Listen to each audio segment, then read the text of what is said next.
अकोला शहराला हादरून टाकणारी एक धक्कादायक आणि मन सुन्न करणारी घटना समोर आली आहे। प्रेम, विश्वास आणि नात्यांमधील संशय कसा थेट खुनापर्यंत पोहोचू शकतो याचं भयावह उदाहरण अकोल्यात पाहायला मिळालं आहे। 3 वर्षांपासून एकत्र राहत असलेल्या 2 युवकांमधील समलैंगिक नातं संशयामुळे रक्तरंजित झालं आहे आणि या नात्यातूनच एका तरुणाचा जीव गेला आहे। अकोला शहरातील मोठी उमरी परिसरात घडलेल्या या घटनेने संपूर्ण शहरात खळबळ उडवून दिली आहे। अमोल दिगंबर पवार आणि नितेश अरुण जलजाळ हे दोघे मागील 3 वर्षांपासून संजय नगर मोठी उमरी येथे लिव्ह इन रिलेशनशिप मध्ये राहत होते। सुरुवातीला दोघांमध्ये सर्व काही सुरळीत होतं, मात्र अलीकडच्या काळात नात्यात संशय, असुरक्षितता आणि वाद वाढू लागले। नितेशला संशय होता की अमोलचे इतर कोणासोबतही संबंध आहे। या संशयातून दोघांमध्ये वारंवार भांडण होत होती।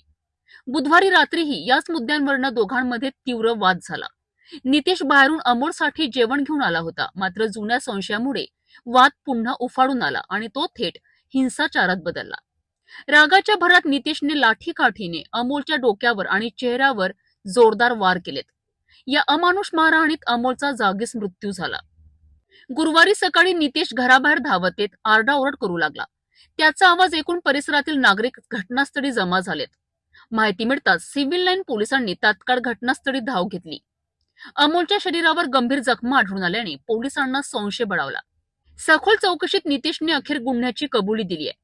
प्राथमिक तपासानुसार डोक्यावर आणि चेहऱ्यावर झालेल्या गंभीर मारहाणीमुळे अमोलचा मृत्यू झाल्याचं स्पष्ट झालं आहे। मृतदेह शवविच्छेदनाकरिता शासकीय रुग्णालयात पाठवण्यात आला असून नितेश विरोधात खुनाचा गुन्हा दाखल करण्याची प्रक्रिया सुरू आहे।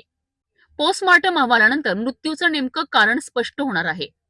पोलीस सर्व बाजूंनी तपास करत असून ही हत्या आवेगातून झाली की यामागे आणखी काही कारण आहेत याचा शोध सुरू आहे। अकोल्यातील ही घटना केवळ खुनाची वारदात नाही, तर बदलत्या नातेसंबंधांमधील तणाव, मानसिक अस्थिर्य आणि संशयाचे भयावह परिणाम दाखवणारी गंभीर चेतावणी आहे। संवादाचा अभाव, अविश्वास आणि मानसिक दबाव कसा जीव घेणा ठरू शकतो हे या घटनेतून स्पष्ट होत आहे।